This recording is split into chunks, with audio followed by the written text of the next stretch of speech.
Welcome to Heroes and Droids, your guide to movies and TV shows about superheroes, sci-fi, Disney, and action. From James Bond to the Fast and Furious, from Marvel to DC, from Star Wars to Star Trek. We will review the theatrical films and streaming delights that you care about most. And this week we're reviewing Loki, Episode 5, Journey into Mystery. It's the penultimate episode. Oh no! All right, I'm your host, Doc Rotten, and joining me tonight is the Slattman. How you doing, Slattman? Good, fulfilling my glorious purpose. Glorious purpose. All right. Also joining us is podcasting Rockstar and international cosplay queen, Vanessa. Vanessa, how you doing? I'm doing good. I'm doing very good after this episode. Oh, but I'm sad. It's the penultimate one. I know. One more episode. Of course, also joining us award-winning filmmaker Christopher G. Moore. What's up? I just got finished ordering pizza from Skinny's Pizza. Skinny's Pizza. We'll get here any minute. Yeah, do the hair flip. Do the hair flip. Do the hair flip, man. Yeah, I got my Loki hair going on. You do. Ooh, very Tom Hiddleston of you. I know. Hopefully, I'll do my own version of a variant at Dragon Con. So nice. Yeah. Which variant? My own variant. He is a variant. Coolest of them all. Himself. I'm going to show up in the last episode of Loki. I wouldn't put it past you, actually, at this point. Like, at the very end, it was like, It was Christopher G. Moore all along. I know. I'm the ultimate Easter egg, right? No. Wow. Disney's rolling their eyes right about now. Oh man, we just lost all chances of everything. Who is this joker? All right, so what we're going to do tonight is we're going to give our first impression of this episode, Journey into Mystery, and that will be spoiler free. And then after that, we will dive into a discussion about the show. We will give theories. We will talk about Easter eggs and cool things that happened during the show, and then we'll wrap things up with our final thoughts, our score, and favorite scene. But what are we talking about? We're talking about Loki, Season 1, Episode 5, Journey into Mystery, July 7th, 2021. Directed by the usual group, written by the usual group, starring the usual group, including Richard E. Grant, Jack Veal, and Deobaya Opere. Opere, whatever. Synopsis: Loki tries to escape the void, a desolate purgatory where he meets variant versions of himself, including the wonderful Richard E. Grant, pictured below, and his four-color counterpart on his first appearance there on Journey into Mystery 85. And just as reference.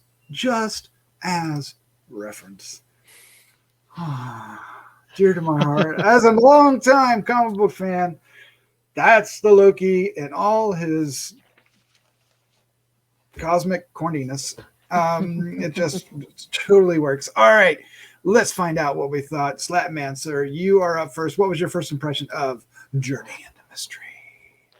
Well, first things first, I want to congratulate the writing team for not oversimplifying the episode in the little synopsis this week. I think they hit the nail right on the head with that synopsis, because man, with all of the variants, it's like this episode is phenomenal. And it really comes down to all of the Lokis. The Lokis are great, every single one of them. So many Lokis. I know. And without getting into spoilers, all I can say is Alligator Loki, best Loki. Not President Loki. No. But in all seriousness, though, this episode was very, very well done. The score was phenomenal. The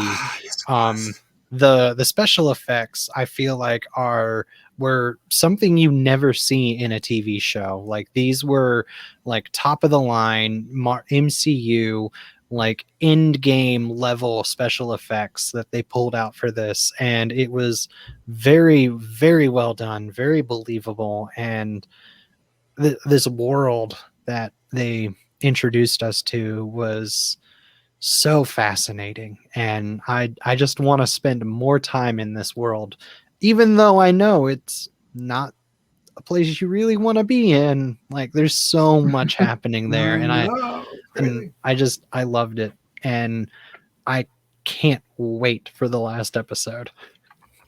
I can't. Well, the only reason I can't wait, I mean, I could wait for it, is because it's going to be the last one. Other than that, yes, I'm with you. Vanessa, you are up next. What is your first impression of Journey into Mystery?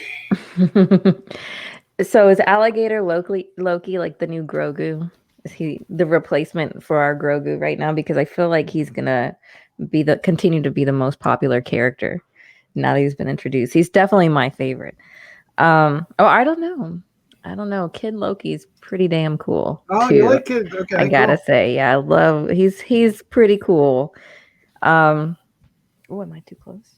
Am I echoing? Sorry, guys. I had a lot of fun with this episode. I thought Richard E. Grant was the perfection of the comic book character of an older version of Loki. You know, there's something. I say this a lot, but there's something to a crotchety old guy that sometimes is just so endearing that you just can't help but love. And oh man, there are moments in this that are so powerful. Just it's so much more than I expected. And then more than that, when I think about it, when you think about, you know, all the, not to give too much away, but all the Lokis that we got and everything. I don't know, Chris's little pizza comment earlier too has got me all excited. There's just so much in this episode that's so much fun. And I'm once again asking myself, how are they going to wrap it all up in an hour? I know, it's a big mystery. Oh my gosh. Mm-hmm. All right. Up next is the one and only Christopher G. Moore. Sir, what was your first impression of Journey into Mystery? I absolutely love this episode. In fact, it's my favorite episode. It's already risen to the top. It's just, the episode is so much fun, and it's basically Easter egg the movie to some degree. There is some of that, yeah. But at the same time, there's moments that made me. I actually got off my couch and clapped at the TV, even though in my living room. I cheered. I was teary eyed during certain parts. I was amazed at certain parts. It was just all around great ride, and the way it ended was just amazing, to where it's like, oh my gosh, where are we going to go from here? And I was really kind of astounded, because this is a TV show, but I feel like it's so epic. There's like moments where the camera goes way back and these characters are like very small on the screen, and you see what they're fighting against. So it has this sort of Lord of the Rings feel about it that you don't really see that much in the Marvel Cinematic Universe at all. So I think it, you know, it sort of amps up the storytelling to be able to show that visually. But yeah, I just loved every moment of it. Yeah, I can't say enough good things about it. I was smiling from ear to ear from the beginning to end, especially when certain characters show back up, and then just how it ends and stuff. And there's even little things that people say that like makes you kind of question maybe what actually happened in the cinematic universe. So, or even what happened at the end, as well. So I don't know. I mean, I loved every moment of this. This is great storytelling. This is, this episode alone is better than a lot of the MCU movies by itself. So yeah, I can't say enough good things about it. Yeah, I was actually thinking the same thing, Christopher, that this episode alone could be a standalone Marvel movie and be one of the best ones out there. The only thing it would miss if it did that was the context of the first 4 episodes, right? Because the first 4 episodes build so much, with the relationships between Loki and Mobius, and Loki and Lady Loki, or Sylvie, that without that, it would lose some of its heart, but at the same time, it just captures all this stuff, and it feeds us all this information without feeling like it's feeding us a lot of information, right? We're getting all these different Lokis. We're getting this crazy world. We get a brand new beast that they have to worry about, and all and the whole plan of what they're trying to do to get past this beast. This, and which is kind of a classic, story if you think about it. Many of the gods of our literature, had to get past a beast of some sort to get to their destination, right? And it's so well done. The acting is so great. The dialogue is the best. I mean, there's some things that Loki says that it is just, it's not like outrageously funny, but at the same time, it's just like, it's like you're laughing on the inside, like really hard, like when he's talking about, there's an alligator, and I'm sorry to say, it doesn't even surprise me. It's things like that. And of course, I was noticing it too, Chris, Slattman there, the music, the score in this, especially when, the finale of the episode, when, the beast has arrived and is attacking, is so perfect for what they're doing. And we've talked a lot about, soundtracks and music choices and shows and TVs over the past few weeks or months. And this is the right way to do it for certain. It is, this is superb. This is superb. And I didn't, we talked last week. We didn't know they had, the bar had been risen so high. How could they possibly top it? Somehow, holy cats, they did it. And I'm not sure how they do it. And I don't know how they're going to do it again. And they have one episode to reveal the big twist. How are they going to do that without making us feel like, because they can't just drop a bomb on us, right? It has to be something that's been woven all along, right? Am I right? I mean, or is it going to feel cheated? Because, you think of WandaVision, it was Agatha. Oh, that didn't feel like a cheat because she was literally there all along, right? Yeah. So what's going to happen here? There are so many theories, so many things about. Go ahead. Sorry. No, go ahead.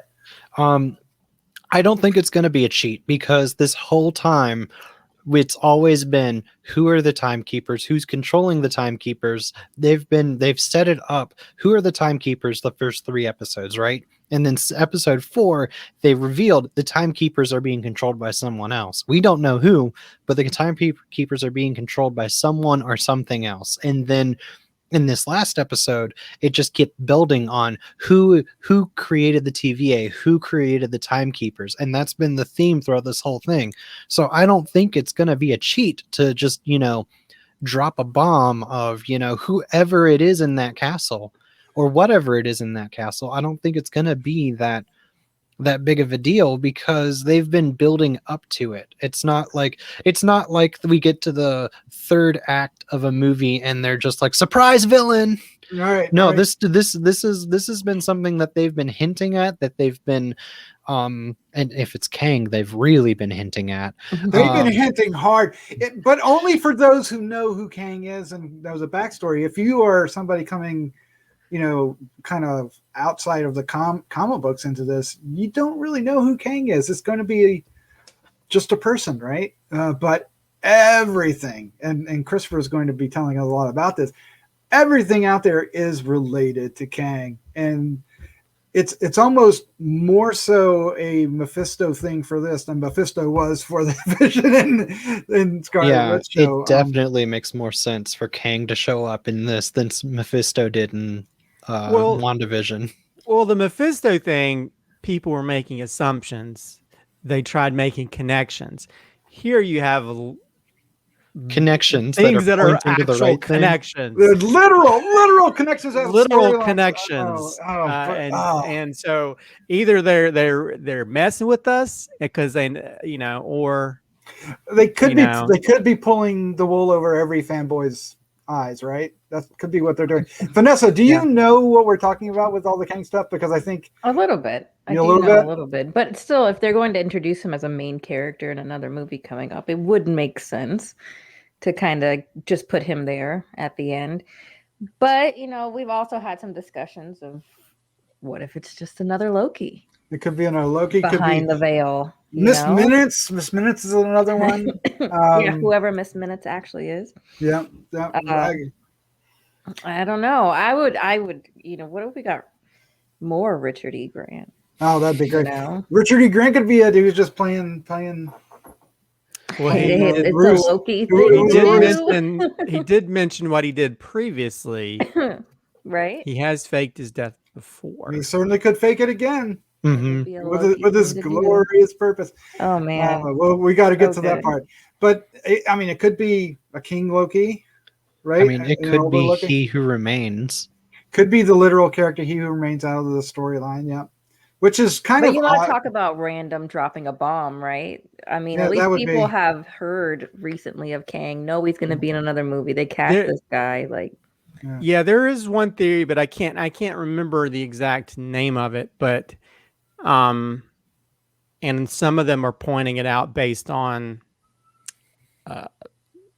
trailers and stuff that have showed scenes that haven't shown up yet.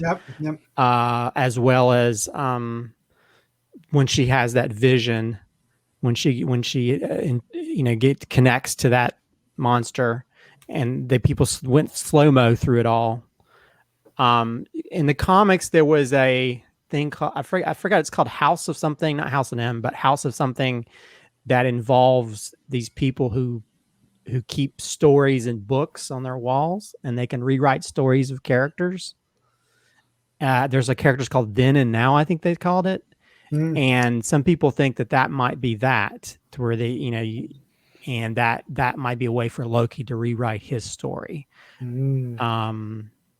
But I don't know, because I think people have pointed out that in the trailers there is a scene where you see Loki on the throne at Asgard. So a King Loki, yeah. King Loki. So, but is that just that could be a story? Because if you look, yeah, and it could be a ruse that somebody's doing to him. because they showed the inside of the castle, and there's a whole walls, a library of books along the wall. So I don't know. There's I think we're all sort of. I think like WandaVision, people are going to be disappointed because they have all these ideas. What's going to happen? That's and the it may be something danger, totally though, different. right? That's the danger when you get all involved. Like, it sets that last episode up for such disappointment. I don't know. I think this one has it. I think this team is really impressing me. And I was impressed by the other two shows we got. WandaVision and Falcon and Winter Soldier. I liked both of them. I liked both of them very much. This one, there's literally something very special about this one. That is like best television of, decades kind of thing. And we got to talk about Elioth. Elioth is the demon, right? Did I pronounce the name right? The big cloud monster from Lost that's showing up and eating everybody. We've got, there's epic battle between him and Loki. There's all kinds of things. But before we get into all that, we need to give Christopher G. Moore the floor because he has our Easter eggs of the week. Only 50 billion of them this week. 52 billion. And actually, I'll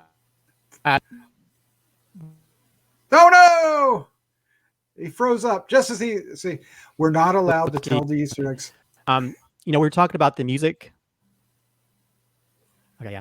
The Natalie Holt, who did the music, she had a 32.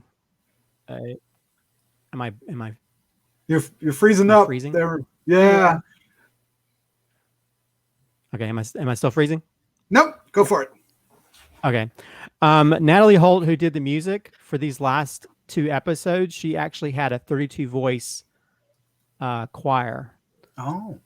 And they used the Ride of the Valkyries music in that end part with Richard E. Grant. So that sort of adds a lot to that. Of course, you mentioned, even with the picture at the very beginning, the episode's name is Journey into Mystery. And Loki made his first appearance in that comic in the classy Loki outfit with that very similar pose that Richard E. Grant does towards the end. We have that poster, actually. It's like our favorite. Yeah. And you can see Richard E. Grant just loving that pose. It's like, I'm looking forward to people at like Comic-Cons doing that pose. Yeah. there's a bunch of middle-aged men like, yes, I get to cosplay something. Hey, I guess y'all kind of got two with this in Black Widow, right? There you go.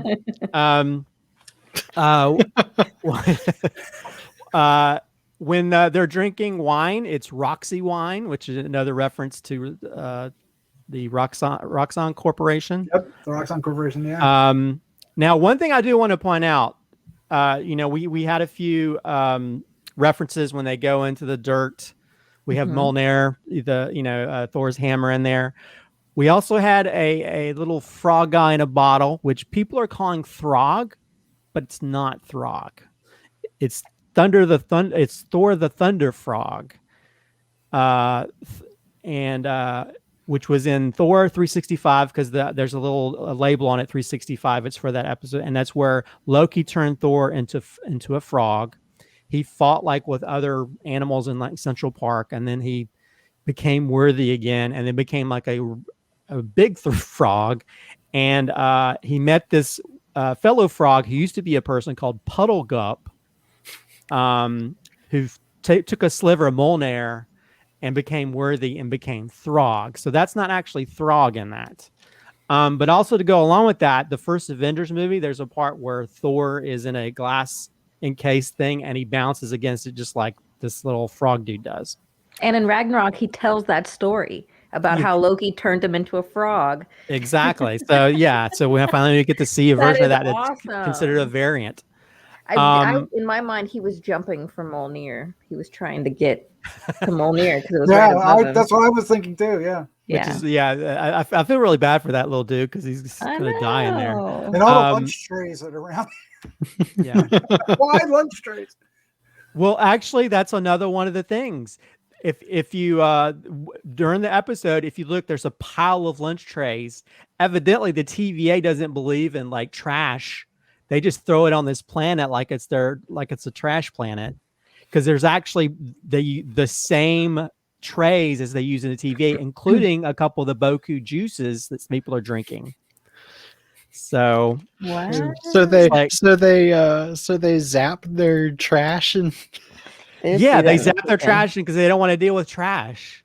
So that just shows you how the TVAs are. I guess that's one way. Not our problem anymore. I know. Speaking of trash, there's the Thanos copter. Yeah.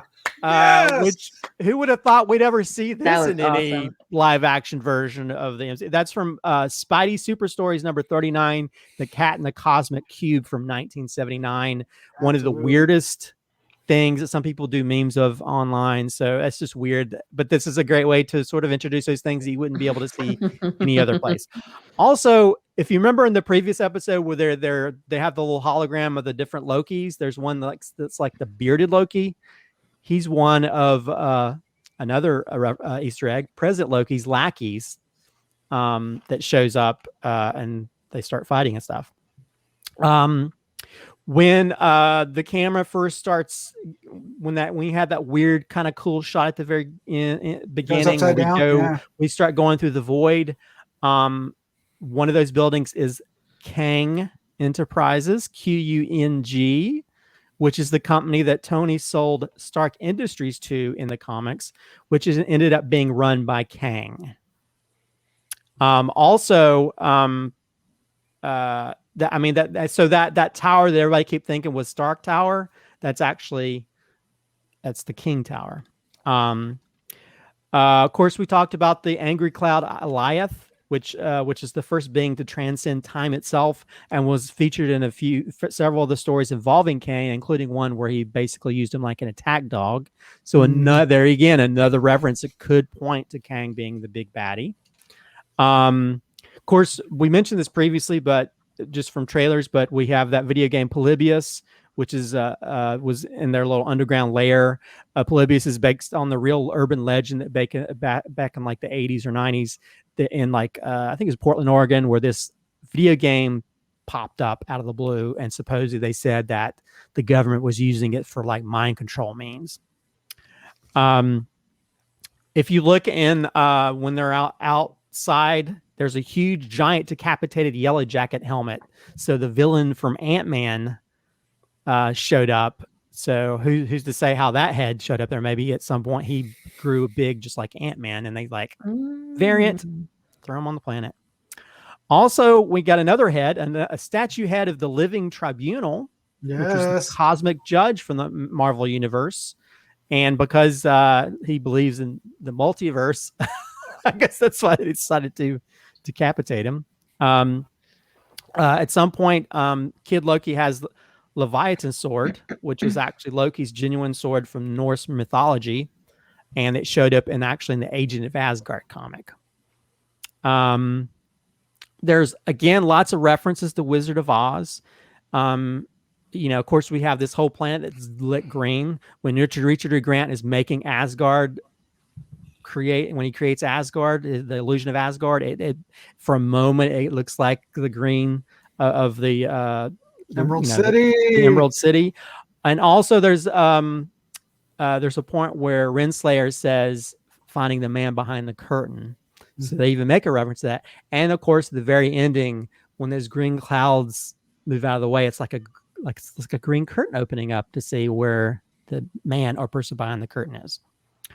On one of the TV screens, it shows Oak Island, Nova Scotia, which for those people who know about the mystery, it involves this mystery of buried treasure hidden with a hidden pirate chamber that everybody has said everything from like the Ark of the Covenant to Shakespeare's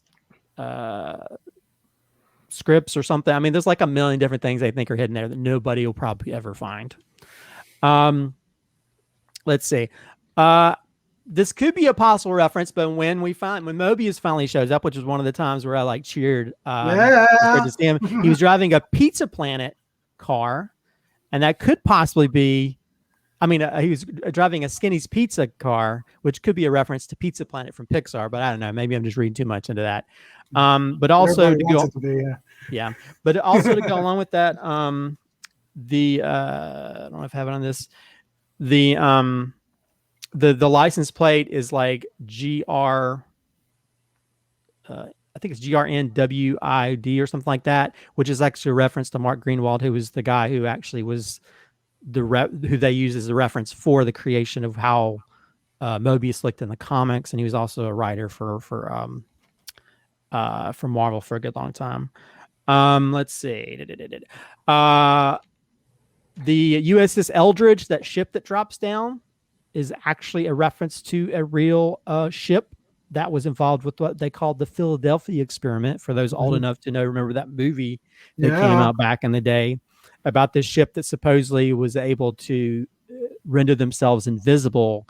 And then there was all these stories that maybe it went to a totally different dimension, and that when they came back, there was like some of the sailors were like part of the hull. All kinds of weird stories came out about that. Also, in the background, if you look in the background, there's a helicarrier with a Hydra logo, so we can see a variant Hydra ship. Of course, we have a spaceship, so I guess that explains why all these we never really see these UFOs because they're like throwing them on this planet. This is a nice little reference that Vanessa will love. Kid Loki is drinking Ecto 1 High C Cooler. Yeah, I saw that. Here's an interesting reference. The music playing in the bowling alley is Mike Flowers' version of Wonderwall. It was a 1996 cover song. So in a way, it's a variant song. A variant version of a popular song. Boo. Also in one part where in the background, you see this like decapitated bridge, and it's the version of the Golden Gate Bridge mixed with the Bay Bridge, like almost like massed together. So you can see how that would be a variant version of a bridge. Also, we see a pyramid and the Sphinx. The Sphinx has its nose, so it doesn't have the broken off nose that we normally know. And for another Kang reference, because in the comics, Kang had like in his little city, he had different things, including those pyramid and the Sphinx, and he had a time machine that was disguised as a Sphinx. So, so again, another Kang reference. When the little group of Kid Loki and Alligator Loki and them, when they create versions of themselves, Kid Loki throws Alligator Loki at them, just like the get help maneuver from Thor. Oh man, that's cool. Yeah. President Loki loses his hand, like a lot of the characters in the Phase 2 films of the Marvel Cinematic Universe. This could also be a Captain Hook reference, because we are dealing with time, and Captain Hook, Tick tock, tick tock, tick tock, tick tock. Maybe he had his own problem with Miss Minutes. In one part, we see a tank, and that tank is actually a nuclear tank that Chrysler made in the 1950s called the TV-8. You can understand probably why they never put it in production, but I guess in some variant timeline, it was put into production and probably caused all kinds of problems. Let's see. In one part, they walk by this sort of decapitated, this sort of like falling apart ship, and that's Red Skull's rocket ship from Captain America: The First Avenger. Let's see.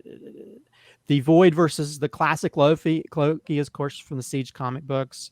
Someone had mentioned online that the prison tech that's around Hunter B-15 looks similar to the Asgardian tech that was holding Loki in Asgard. So there could be a connection there. Also, when we first go into the Void, the first building we go by is the Lighthouse of Alexandria, which is one of the 7 wonders of the ancient world. Also, one of the fallen apart buildings is actually Doctor Strange's Sanctum Sanctorium. Yep. You'll see it in the bottom left when they first go into the Void. Also, there's another King reference with Quinn Park 2018. There's a sign that says that on one building. And I think that's 8 million things that I had. And there's probably more. I mean, it's interesting just seeing all these different people and their Easter eggs, how some of them were like, we're making mistakes and saying the wrong thing. Because there's like there's a pinball machine called Mission Space or something that somebody said it was based on a video game. And no, that's an actual 1970s pinball machine. So, but anyway, there it is. Oh man. Well, I like the Wizard of Oz reference, and one thing that's kind of like that is that Loki has 3 friends that he's following around looking for the Wizard of Oz, right? He has the 3 other Lokis. Well, he's got 4, but one of them is not too cool. Well, I mean, boasting Loki turned out to be a little bit of a traitor. Well, he's almost like the opposite Loki version of the cowardly lion, the boastful lion. Loki betray Loki. Okay. Well, let's spend a few moments talking about the moment in the show, and when Richard E. Grant stole the entire hour as classic Loki and his glorious purpose. Vanessa, I mean, do you have a new favorite hero of all time? I might. That was amazing, phenomenal. That may be the most Loki we've ever seen in that moment. And it's just incredible. And it leads to that line, we don't know how strong we are or how strong we can be. And just watching him do that was so incredible. It was just amazing. And him just laughing into this void, into the Alliath, and that face that he's making. And there's one point where when they first take our Loki down into their little hiding chamber, and he's telling them, oh yeah, we're gonna go attack Alliath, and he is in his chair and kicks his leg up and is laughing, and I'm like, oh my god, amazing. That's like jumping off the page of a comic book. Perfection in casting. They could not have gotten any better. And his everything, he even had a little pot belly. It was perfect. I will say, I meant to put this as one of my Easter eggs, but did any of you guys get the 60s Batman vibe when they're all fighting inside that sub. It felt like that sort of it felt like the old school comics type thing in Oh, that one so moment. good.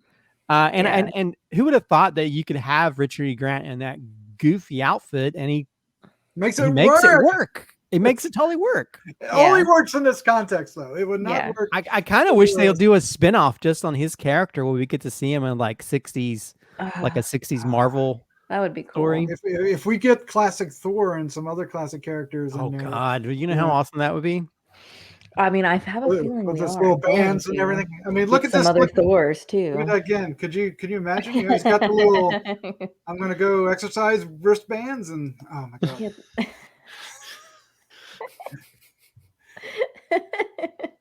Well, I think the funny thing is just I think what added to the whole sort of 60s Batman thing is all the lackeys of President Loki that had like they must have taken stuff from trash because they were actually had one guy had like spoons and forks in his helmet, another guy had like a bicycle thing, handle.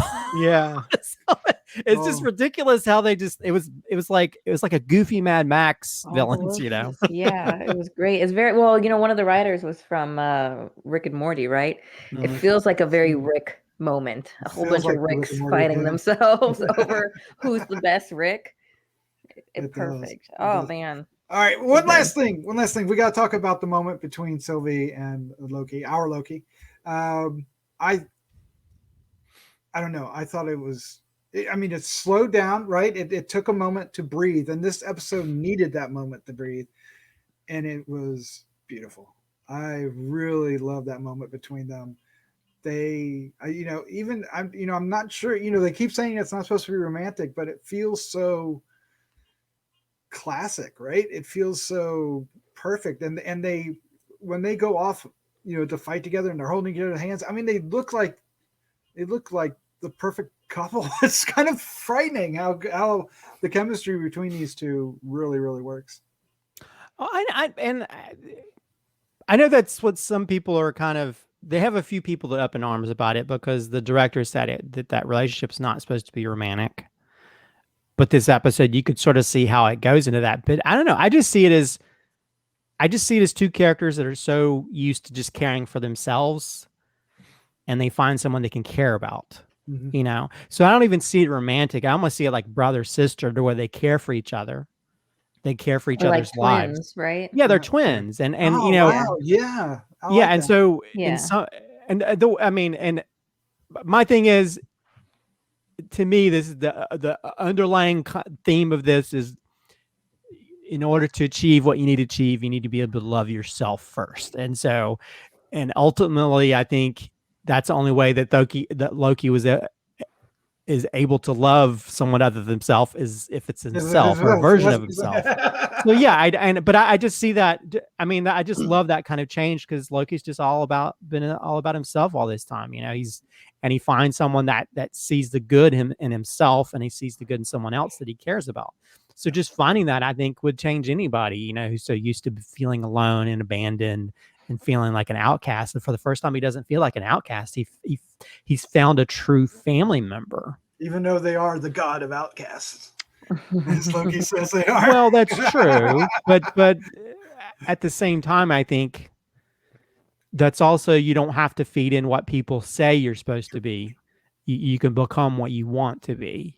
Right. And maybe that's the frou-frou theme of this, but that's the way I see it. That's what Mobius told him. He's like, just in case nobody ever told you. Yeah. You can be whatever you want. You can do whatever you want. Yep, I like that. And I mean, their friendship seems genuine, and their parting. There's just so much going on here that it just makes this episode. What's he gonna go do? He's gonna burn it down. Well, I know. I want to see it. Is he gonna start with his desk? Because that would be a callback. Well, yeah, it would, right?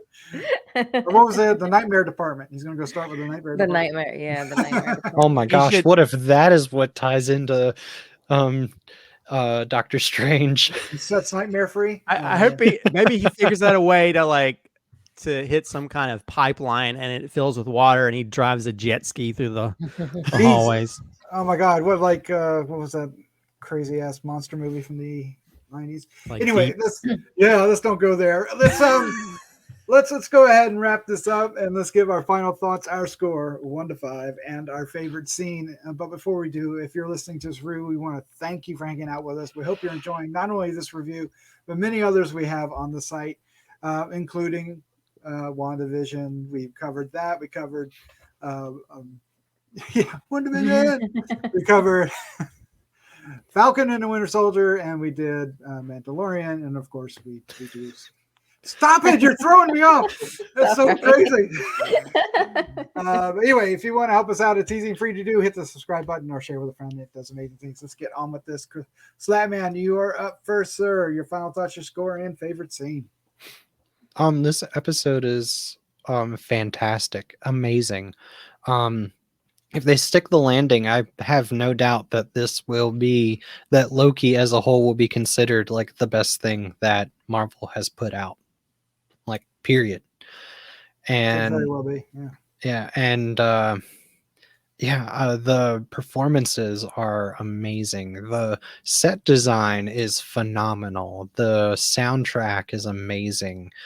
And you feel the connection that all of these characters have with one another, especially Loki, Sylvie, Mobius. Like, you really feel the connection between the three of them. One of the moments that really gets me is when Mobius and Loki are saying goodbye, and Mobius is like, "You were always my favorite." Sylvie. Yeah. But it's just that's such a funny but great moment. It's not my favorite moment, but it just shows like that they're it's so believable, and it's so well done, and it's just a 5 out of 5. Fantastic, amazing, and I'm just crossing all my fingers and toes that they stick the landing, and we haven't hyped up we haven't done the Mephisto thing. the Mephisto thing, and we're not going to be leaving disappointed, although I was not disappointed in the end of WandaVision. I thought it worked very well. But yeah, it's fantastic. And real quick, I want to throw out what I think is going to happen. Okay. I think that the person behind the curtain is some random dude.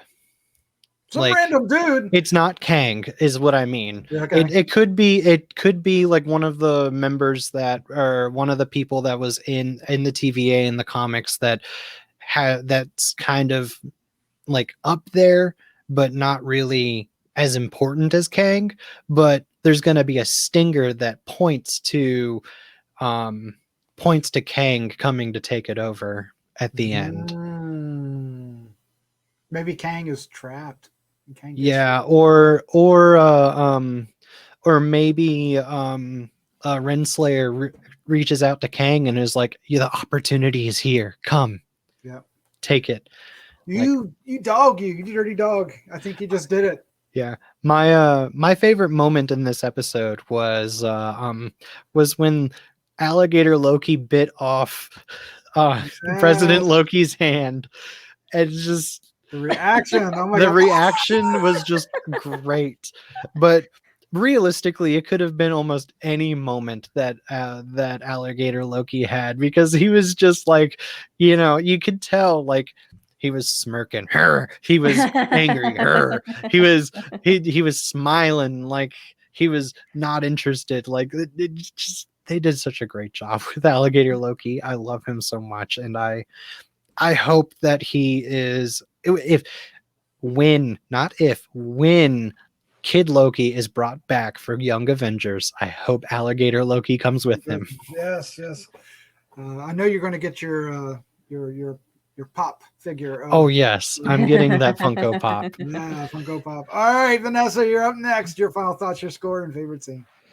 Yeah, I totally agree. This was an amazing, amazing episode. It should win.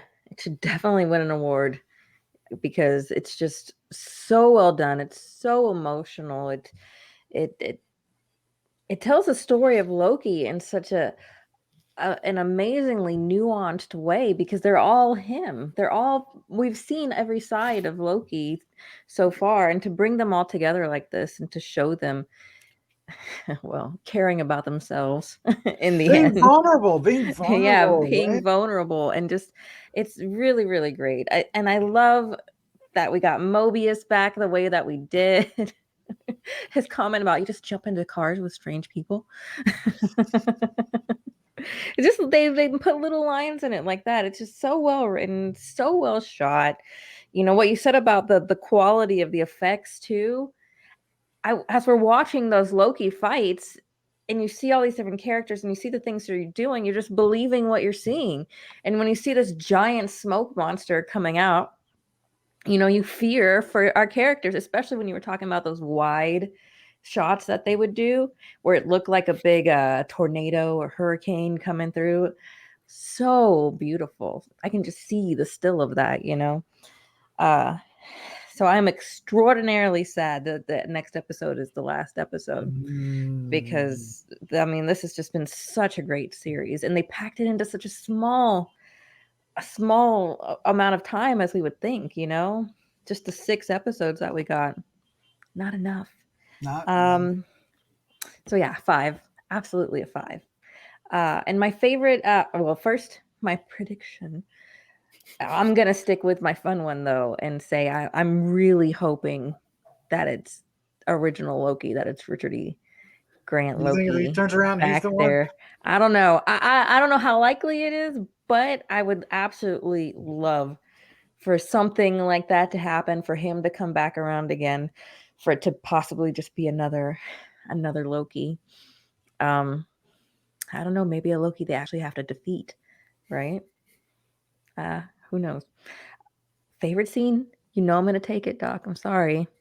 But it was absolutely that last moment, the building of Asgard, and then facing Elias. That was just Batman! yeah, and laughing, and there's spit coming out of his mouth, and it's just fantastic. That is beyond television at that point. Just so good. Tears coming out of his eyes because it was his glorious purpose, I had tears in my eyes during a lot of moments in this episode because it just is so touching and introspective. Mm-hmm. Surprisingly, for something that was so action heavy, because it was basically action from the get-go, except for the one lull where they're cuddling under the blanket. All right. Christopher G. Moore, you're up next. Your final thoughts, your score, and favorite scene. Yeah, I thought this is an all-around amazing episode. It had me from beginning to end. Even that really cool ass shot where the camera is like rotating, rotating toward the door where the timekeepers is, and then it rotates on the severed head of the animatronic, and then it sort of rotates a little bit, and moves into where the void is. I think more than anything, I feel like this show has been able to capture frames in a comic book more than any of the MCU films have. And I think that shows with those really wide ass shots, where you have like the big menacing thing coming, and then you see like these little characters. They're so framed really well. And we didn't even talk about like some of the stuff that happened at the TVA, like when Renslayer, and Sylvie are dealing with each other, and she self prunes herself. I love when she calls that Miss Minutes, and you can tell Miss Minutes is being sneaky, like, oh, let me look. It's very pretty deep. You can see it in her eyes, and I'm like, oh, and that's so funny. And then we even get like the Hannibal Lecter thing with B-15 in the cell. So there's like so many wonderful moments, I think, that I just, even those moments, then go back to this crazy planet of all this sort of like Easter egg the planet. We're just everything, and there's always, even in the background, you can see stuff constantly dropping down, just like that planet at in Thor Ragnarok. But yeah, and just the, they're just firing on all cylinders in this episode. We have moments that are just, you can are cheer worthy. You have moments that make you a little teary eyed. You have moments that are just like epically awesome. I mean, the whole Richard E. Grant thing, I think any of us could probably pick that as the best scene in this whole episode, is because it's just like, it's amazing to me. It's more epic than the majority of scenes in the MCU. It was a happy moment just seeing, because Richard E. Grant, you can tell he's just, and if you see some of his posts online, I mean, he's seemed like he had a ball on this shoot. So yeah, this gets out of 5 out of 5. I'm kind of, which has me worried, because I don't know how they're going to really wrap everything up in the last episode. And I do have a few ideas of where it could go prediction wise. I almost think, because there's a lot of stuff that have been pruned involving Kang, that maybe somebody's trying to stop Kang. You know what I mean? So maybe he's not actually part of it. He's the goal. He's the reason why they're there. Okay. Yeah. So somebody is pruning Kang from having power. So that kind of ties into my Rinslayers trying to help take it down so Kang can come take it over. Yeah, or but all at the same time, maybe Renslayer is connected to Kang, but maybe she got her memory erased, and he put her in as part of the TVA to keep things or she, yeah.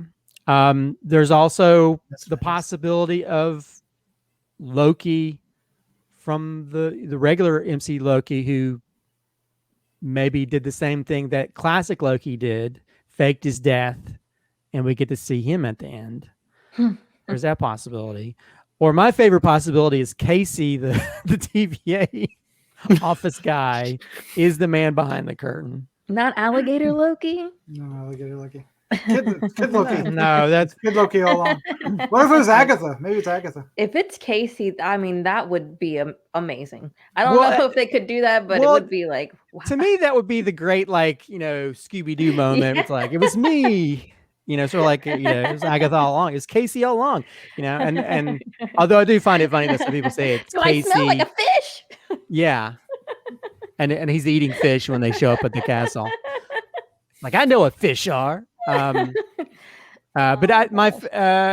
there could be a million different ideas of what can happen. I mean, some people said it might be Molecular Man. Because Molecular Man actually was at Molecule Man, I'm sorry, Molecule Man, because he actually went to school in New York City, and so that might be a connection to the pin. Damn you! Damn you! They might go left field with this, with another character that we don't know about. So I don't know, but I'm sure there might be some connection, but I don't know. But anyway, I guess we'll find out next week. As for favorite scene, if I can't pick the Richard E. Grant scene, I'll pick the scene where Mobius shows up, because I was cheering. Yes. And I just missed his brand of comedy, and just his responses to things made me laugh. Whether it's his responses to her, like picking up strangers, or, when he whispers, like, "You're my favorite," that kind of stuff. I miss Owen Wilson. And I really hope he says "wow" in the last episode, because it'd be kind of sad if he doesn't say "wow" at least once. Yeah. I still want the version that Chris gave us, Slattman gave us, where there's like 10 Owen Wilsons and they all go wow at the same time. That would be the best. There's supposed to be multiple Mobiuses. So that would be the ultimate crazy if it was a evil Mobius variant. What if it's Mobius all along? There's Mobius. A bunch of them. Just a bunch of evil them. Mobius. Evil Mobius. I mean, that would make sense. Okay, so I think this episode is best summed up by the poochies that you hear barking in the back. Now, the best summed up with Loki's enthusiasm when he's describing Sylvie to the other Lokis. Because he stands up and he goes, "Have you all ever met a female variant of yourself? and they'll be like, "Oh God, that sounds terrifying." It is, And he goes, "But she's great. She doesn't want to, And he goes into spiel, and he goes, and then he's so happy because, and she needs me. Of course, it's always about him, but that whole scene, just his body language and his reflection and the dialogue in and of itself just has this blind enthusiasm that he has for this, for Sylvie, and it kind of sums up this show for me. And this feels so, it's so bizarre, but yet feels so Marvel to me. And because we get all the great references, it can easily make a reference to Thanos copter without feeling corny because of the circumstances. So it's and have Frog Thor in it, and an alligator Loki for and what is it? It's all totally excellent. I'm disappointed. I'm not surprised by this, but the whole thing is just like, I don't know. It's made me so happy to watch these episodes, and this one has absolutely trumped the other four, and the other four are excellent. Everything's perfect about it, with everything you guys said, and that much more. It's the fivest of five that you can possibly give it. It's Mega 5. It's Alpha 5. It's Super 5. Whatever. It's Captain 5. It's everything. My favorite scene might. There's a lot. There's so many that could be a favorite scene, but I'm going to go with the scene I described, and that is when but it's going to be larger than that, because it's the whole thing where they're describing their stories, right? Where from the moment that Kid Loki says that he killed Thor, and you see the reaction on Loki's face, like, to the to boasting one says, "I did Captain, I destroyed Captain America, and then Iron Man, and then I had the all the Infinity Stones, right?" But and then of course our Loki's story too, the classic Loki story, which makes you think, we suddenly have a legitimate out for our Loki in the MCU that supposedly got killed by Thanos. He literally could have done the exact same thing. Well, there's rumors that when he tries to stab him, he stabs him with his opposite hand. Yeah. So for the longest time, people said that was not. That it was a mirror that image. that he created the illusion of himself like he's done before. So it made that So he may actually be just like classic Thor did, out there hiding somewhere, and we can get him back. So, oh wow. Wow. But anyway, Exactly. I think this is next week is going to blow my mind, regardless of what it is. I'm putting all my money on Kang, and you guys have convinced me that is the stupidest idea, because it's not going to be Kang. But I want it to be Kang. There is a Kang, and he's cast. He can show up. They're putting all Kangs out. There's all kinds of Kang stuff there. But it's not. You're so right. It's not going to be Kang. Yeah, but the only thing I'll be very disappointed in is that at the end, if Mobius does burn down the TVA, he needs to pull his little tent pad out and go back to the 90s. You need stuff. And ride off into the sunset in his jet ski. We better see that, or we're gonna riot. Either that or a post-credit scene where he literally is just on a jet ski. I just see him on a jet. I mean, we got to see him on a jet ski. That's like Chekhov's gun. You gotta, if you're making a reference to it, you gotta show it. Otherwise, I'm gonna be very disappointed. Yeah, it all rides. The success of the show rides on that jet ski. On a jet ski. Yeah. All right. Well, if you're still listening to this review, I hope you enjoyed it as much as we did, sharing it with you, and sharing our love for this series with you as well. Vanessa, Slattman, Christopher, thank you for joining me. Next week is going to be bittersweet. Agreed. Exactly. Yes. Let's say goodnight. Good night. Good night. But not goodbye.